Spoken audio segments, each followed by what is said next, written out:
Just start in the first half. They obviously have the strategy of bringing Neil out trying to bring Peach out. Kind of you having Dean kind of chase both of the guys out front, but both of them up front.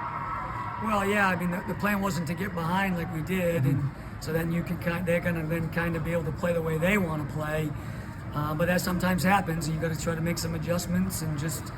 We tried to maybe cover things a little bit differently than we had, but defensively is where they made their change. They tried to front back the post and take away a lot of the stuff at the low post and the high elbows. So we had to make a few adjustments, at halftime, just to try to our guys to be a little bit more aggressive, trying to get the ball into some gaps and do some different things. And so the one thing we just kept trying to do is, we played pretty good defense in the second half, which allowed us then to kind of keep chipping away. It was only 6. We talked a little bit about that at halftime. That it wasn't, like you being down 20 or 30, but we had to just be a little more assertive on offense and get the ball to the right places based on some of the things they were trying to take away defensively. And obviously you play your strong defense like you always do, but it seemed to frustrate them in the second half a little bit.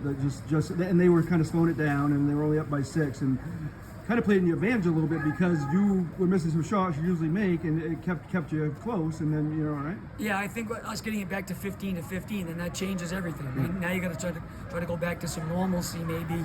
But I just was happy with Maisie even went out a few times and had to put some pressure on people, enough just to keep getting a count, to make them a little bit uncomfortable, and Hannah did a great job.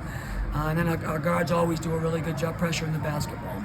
Yeah, and what kind of offensively you kind of, when you were down 15-9, kind of seemed to turn it on a little bit? You just getting open shots and getting kind of transition baskets?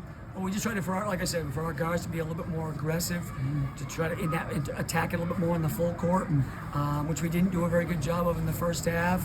The 3 that Gudro hit at the end of the quarter was big, just as one of those building on more of that momentum.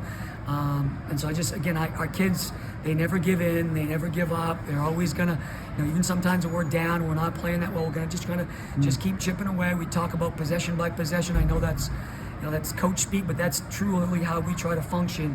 One possession at a time, whether it's offense or defense. Yeah, I know you play it game by game. Don't look at the record throughout the year, but coming off last year, losing the stage, your goal was obviously to get back there.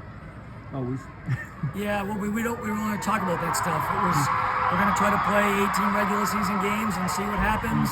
And then you get here because you never really know what's going to happen. So we don't have a lot of those conversations at the beginning of the season. I think the kids hope to get back to the state championship game, but you have to do a tremendous amount of work. You have to have some luck. A lot of things have to go your way to advance through this tournament. So just talking about your seniors, obviously you got one more big game, but they've been a huge part here, and to get you here 2 times in a row. There's no question about it. It's a great group of kids. They're selfless.